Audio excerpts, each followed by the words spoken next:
अभी स्वामी जी कह रहे थे कि चाहे शिक्षा की बात है, स्वास्थ्य की बात है या समाज को दिशा देने की बात है, ये सब सेवा के कार्य हैं। और उन्होंने राजनीति का भी जिक्र किया। वास्तव में राजनीति भी सेवा का एक माध्यम ही है। और मुझे इस बात की खुशी है कि वर्तमान दौर में माननीय प्रधानमंत्री जी के नेतृत्व में वास्तव में आज राजनीति का अर्थ बदला है और देश आज नई ऊंचाइयों को छू रहा है। कर्नल साहब ने बहुत अच्छा मार्गदर्शन किया। उन्होंने कहा कि हमारे बच्चों को कैसा होना चाहिए, क्योंकि जब हम देश की ऊंचाइयों की बात करते हैं, देश के विकास की बात करते हैं, देश की मजबूती की बात करते हैं, समाज की बेहतरी की बात करते हैं, तो उन सब की नींव में बच्चे हैं, हमारे युवा हैं। युवा जितना शक्तिशाली होगा, बच्चे जितने संस्कारवान होंगे,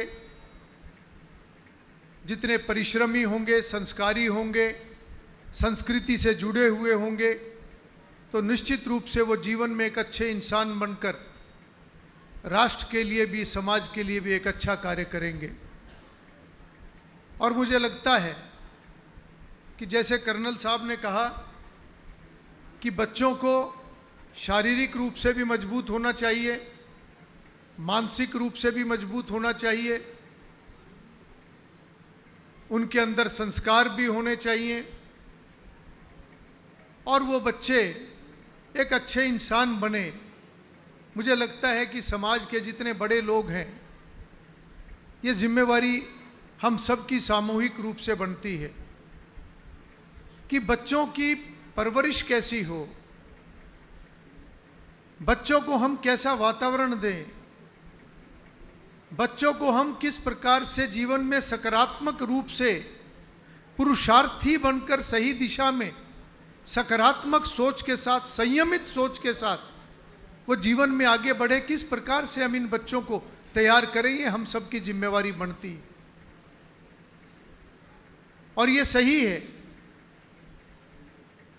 जैसा उन्होंने कहा कि आज हमें अपनी जिम्मेवारियों से ज़्यादा अपने अधिकारों की चिंता होती है। और मैं समझता हूँ कि व्यक्ति को इस काबिल होना चाहिए कि वो देने वाला बने। और जब व्यक्ति इस काबिल होगा और वो ना केवल अपने लिए बल्कि समाज को देने के लिए अपना जीवन जिएगा, तो उसको अपने अधिकारों की चिंता नहीं होगी, वो ज़्यादा से ज़्यादा अपने कर्तव्यों की ओर बढ़ेगा। ऐसा हमें अपनी नौजवान पीढ़ी को बनाना है। मैं अभी पढ़ रहा था, चाहे कोई भी सामाजिक व्यक्ति है, शिक्षा क्षेत्र से जुड़ा है, किसी भी क्षेत्र से जुड़ा है,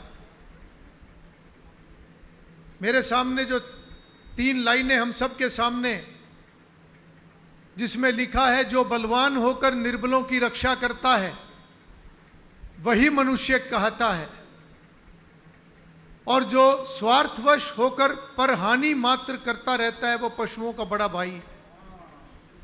ये जीवन का निचोड़ है। हम किसी भी महापुरुष के किसी भी विचार को पढ़ें, उसको समझें, उनके हर वाक्य में जीवन का सारांश है, एक अच्छा व्यक्ति बनने का मार्गदर्शन है। आज जब देश के माननीय प्रधानमंत्री नरेंद्र मोदी जी 2047 तक देश को विकसित राष्ट्र बनाने की बात करते हैं, तो मैं समझता हूं कि कर्नल साहब की फिर मैं उसी बात को दोहराऊंगा जब उन्होंने कहा, जो जितना बड़ा व्यक्ति जितने बड़े पद पर है उसके सामने उतनी बड़ी समस्याएं आती हैं। आज हमें अपने बच्चों को सकारात्मक रूप से बड़ा करना है, उनको समस्याओं का हल करना हमें सिखाना है। वो समस्याओं से बौखलाएं नहीं, वो समस्याओं का जीवन में हल ढूंढते हुए आगे बढ़ें।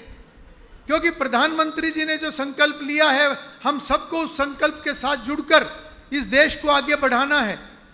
क्योंकि हमारे देश ने लंबा कालखंड एक गुलामी का झेला है, और उस गुलामी के कालखंड में हमारे देश ने न केवल आर्थिक रूप से चोट खाई है, बल्कि हमारी संस्कृति को एक गहरी चोट लगी है।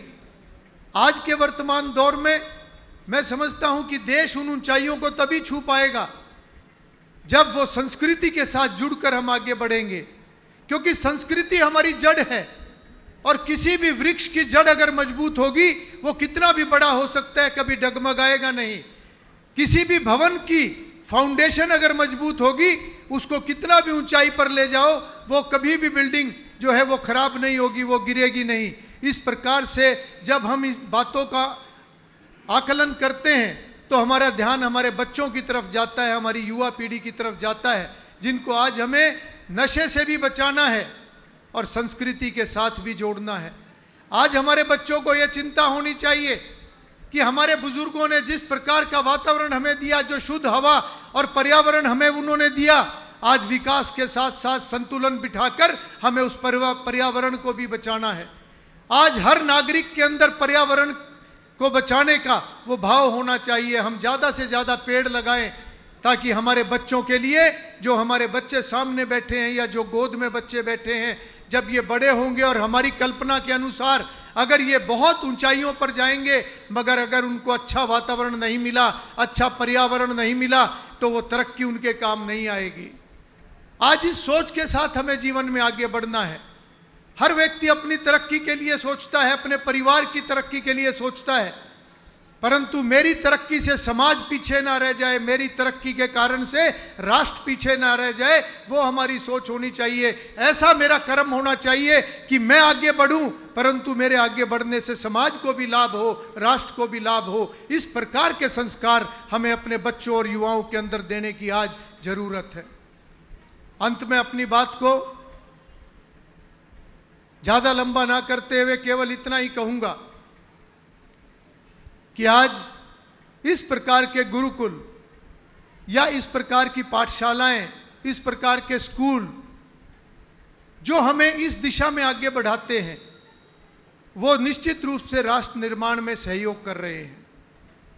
हम सबको भी जीवन में ये संकल्प लेना चाहिए कि मेरा घर भी संस्कारशाला होना चाहिए, मेरा घर भी गुरुकुल होना चाहिए। क्योंकि आज अगर हमारे सबसे बड़े गुरु कोई हैं तो हमारे घर में हमारे माँ बाप, जिन्होंने हमें जन्म दिया है।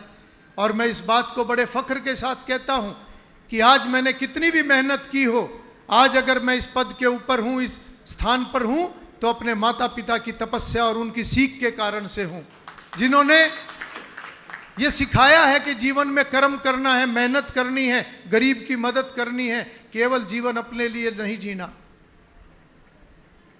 इस प्रकार से हमें अपने बच्चों के बारे में, क्योंकि आज मोबाइल का भी जिक्र आता है, मुझे याद है जब हम छोटे थे अपने बुजुर्गों के साथ बैठा करते थे, जब हम उनके साथ बैठा करते थे तो अपने जीवन के तजुर्बे सुनाया करते थे। माँ हमें कहानियों के रूप में बहुत सारी बातें बताया करती थी। वो मार्गदर्शन था, वो सीख थी जो जीवन में हमारे काम आई है। परंतु आज ये दुर्भाग्य है कि हर बच्चे के हाथ में आज मोबाइल है। जो संस्कार हमें हमारे बुजुर्ग, हमारे बड़े देते थे, आज वो संस्कार मैं समझता हूं कि वो मोबाइल के अंदर सारी चीजें रह गई हैं। मोबाइल हमें संस्कार नहीं देंगे, मोबाइल हमारे बच्चों का सही मार्गदर्शन नहीं करेंगे। वो हमारा काम करते हुए हमारा सहयोग कर सकते हैं, पर वो हमें संस्कार देकर अच्छा इंसान बनाएंगे, ऐसा असंभव है। इसलिए हम इन सभी बातों को ध्यान में रखकर जीवन में जो भी चुनौतियां हैं उन सब से पार पड़ते हुए हमको मिलकर आगे बढ़ना है। मिलकर हमें समाज को सही दिशा में बढ़ाते हुए देश को विकसित राष्ट्र बनाने में अपना सहयोग सुनिश्चित करना है। हरियाणा प्रदेश में पिछले वर्षों में बहुत सी व्यवस्थाओं में बदलाव हुआ है। मैं उल्लेख करना चाहूँगा माननीय मनोहर लाल जी का, और वर्तमान मुख्यमंत्री मनोहर लाल जी के साथ बाद में श्री नायब सिंह जी, जो लगातार उन व्यवस्थाओं को सुधार की तरफ आगे बढ़ रहे हैं। हम सब जागरूक इंसान बने, जागरूक नागरिक बने, ताकि जब भी सरकार बेहतरी के लिए कोई काम करे तो हमें ये जागरूकता होनी चाहिए कि हम भी इस व्यवस्था सुधार के अंदर अपना सहयोग करें। क्योंकि आज दुर्भाग्य की बात यह है कि कोई अगर बेहतरी का काम करे तो हर काम के अंदर कहीं ना कहीं दिक्कतें आती हैं, अड़चनें आती हैं, परंतु अगर समाज जागरूक होगा तो निश्चित रूप से अच्छा काम करने वाले लोगों को भी बल मिलेगा, वो समाज और राष्ट्र के लिए और अच्छा काम कर सकेंगे। आप सभी के उज्जवल भविष्य की कामना करते हुए, विशेष रूप से बच्चों के अच्छे भविष्य की मैं प्रभु से कामना करता हूं और स्वामी जी को पुनः मैं उनका बधाई दूंगा और ये संस्था फले फूले आगे बढ़े। मेरी ओर से भी किसी प्रकार का कोई भी सहयोग जो भी होगा मैं निश्चित रूप से उसमें अपना सहयोग करूंगा। आप सबने मेरी बात को बहुत ध्यान से सुना। आप सभी का बहुत बहुत आभार व्यक्त करते हुए अपनी वाणी को विराम देता हूं। बहुत बहुत धन्यवाद।